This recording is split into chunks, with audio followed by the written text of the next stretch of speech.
देशाचे पंतप्रधान नरेंद्र मोदी यांनी आसाममधून प्रधानमंत्री किसान सन्मान निधी योजनेचा 22वा हप्ता जाहीर केला आहे।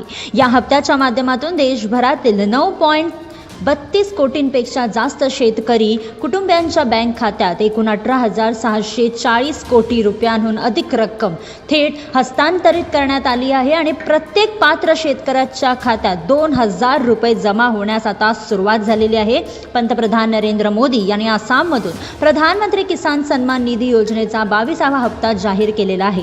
पीएम किसान योजनेच्या 22व्या हप्त्याची शेतकरी मोठ्या उत्सुकतेने वाट पाहत होते आणि अखेर हा हप्ता जाहीर झाल्यामुळे देशभरातील लाखो शेतकऱ्यांना आर्थिक दिलासा देखील मिळाला आहे आणि या योजनेअंतर्गत केंद्र सरकार दरवर्षी पात्र शेतकऱ्यांना 3 हप्त्यांमध्ये आर्थिक मदत देते।